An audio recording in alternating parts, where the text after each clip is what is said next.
We got to give a shout out to a big fan of yours and mine, young Max here. Here he is at the Nationals. Max is a swimmer, and Max is there with that young lady. That's a young lady who's got several Olympic medals around her neck, and another one this year, Katie Ledecky. Man, what a great swimmer. And Max, let's show that swim cap of his. There you go. So you get that. If you're a junior and you go to nationals, you get that. And so Max, congratulations there, big guy. That's fabulous. Love to see it. And, you know, it's a great tie into the Olympics because Ledecky, this was probably her last, Pete. But Max, just getting started with, you know, with a bang going to the nationals this year.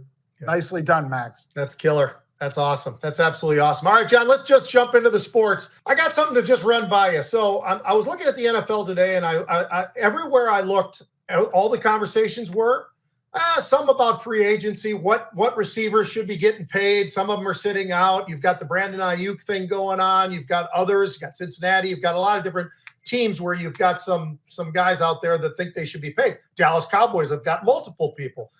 But what I wanted to focus on a little bit, John, is what is it about these injuries?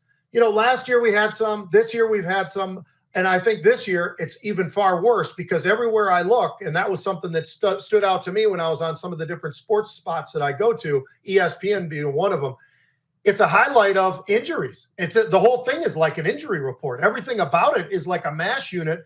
I mean, including the Minnesota Vikings. I mean, we've got J.J. McCarthy. He was looking great. He did a fantastic job. He had 2 touchdowns and interception the other day, bounced back. He looked fantastic.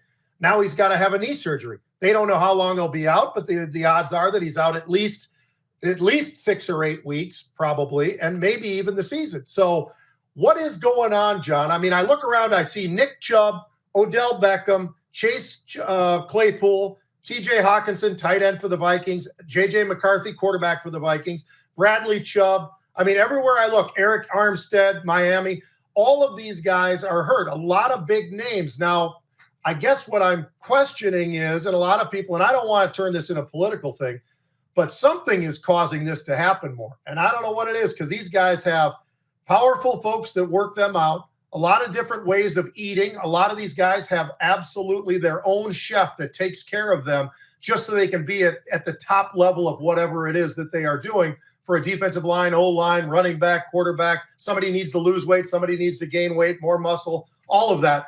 But what do you think about this, John? Is this maybe a little bit to do with the vaccine, possibly? And I'm not just trying to float that out there as something, but it is something that makes you wonder a little bit because last year we had all those Achilles injuries as well and others, but it just makes you wonder. I don't know that I've seen the injury report this time of year this long. And I took a look at it, John.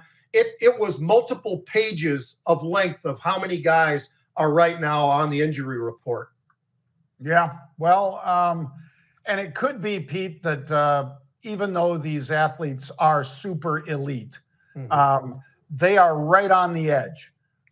So it could be any of those inputs. Could it have been something with the vaccine? I suppose. Could it be that they're just so highly tuned? I mean, for those of us who like sports cars, you know that Ferrari or Lamborghini or whatever supercar, you know, that you might want, a McLaren, whatever, they're not everyday drivers, folks.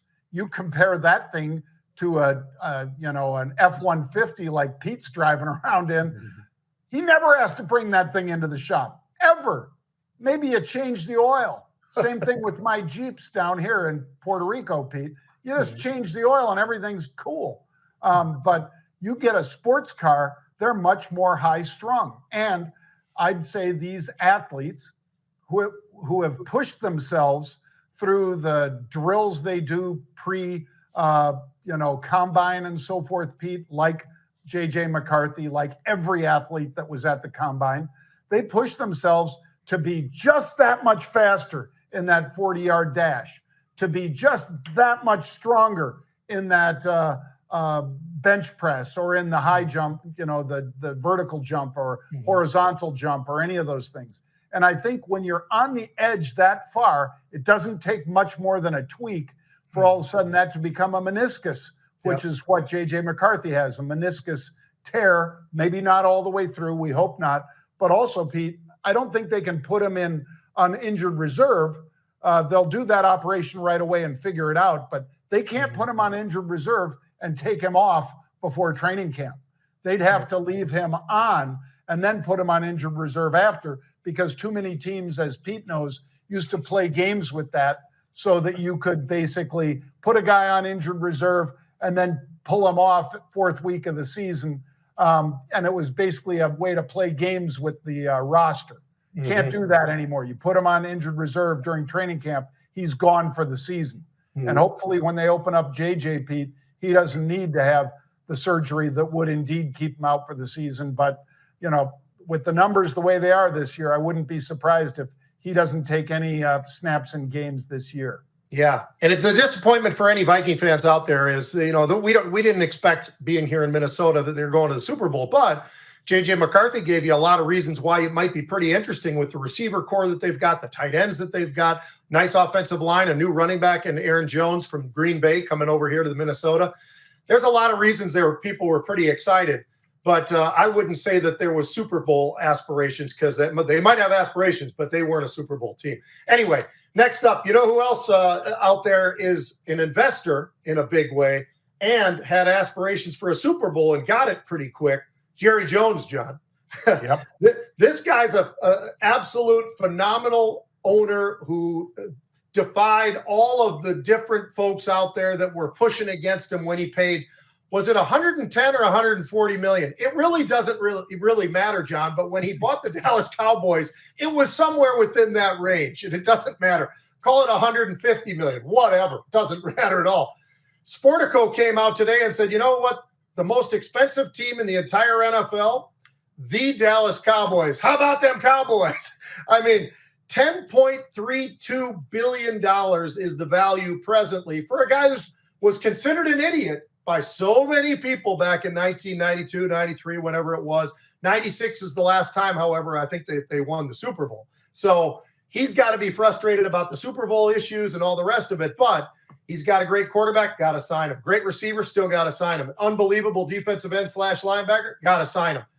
I wouldn't be surprised, John, if he just says the hell with it and goes over the cap and just says, you know what, find me or whatever. I mean, something might happen there. I don't know. But here's the next ones. The Rams are $7.8 billion. The Giants, $7.65 billion. Pats, 7.3. 49ers, 6.86.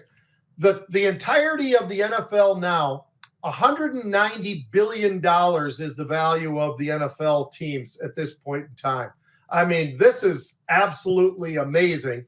And is there a name that maybe would surprise you, John, that's not in that top five? Because there's probably somebody. I think I can think of a couple that I thought might be in there themselves, and I'm a little bit shocked that maybe they're not. How about you? Yeah, well, and, you know, Kansas City sells out every game, Pete. Has for years, plural. But and they want the new stadium. They want the super boxes, not just a regular box. They want the super boxes that they can sell to the corporates and all that stuff.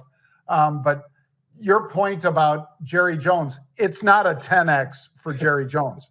It's 100X. 100X what he paid for that team, because 10X would be, you know, $1 billion and a half, Pete. If you paid 150 mil, $1.5 billion. He's 100X. That's an amazing number. I think the fact that those Cowboys fans continue to support them the way they have, the fact that they haven't won it in 28 years. How about them Cowboys? Well, yeah. And the other thing, John, the other thing I'd add to that, John, is that we were fortunate enough. Jerry was so nice. As soon as AT&T Stadium was built and all the rest of it, you and I had an opportunity to go down there, sit in the owner's booth, sat there right behind Billionaires Row, because we weren't quite at that level. but Mark Cuban and several others that were sitting up there, I guess the Walmart family and a few others were there. So the Billionaires Row was standing tall, I can tell you that. But now it's Jerry Jones standing even taller. Yeah, I mean, what an unbelievable purchase. And he continues to put a great product on the field, even though they haven't won it, like we said. But he does put a great product on the field. It's one of the biggest brands in sports, and that's with, like Arsenal and Man United and all that. This is the most expensive franchise in sports, folks. Period, full stop, end of story. $10.3 billion for the Dallas Cowboys. It's pretty special, that kind of return in that period of time.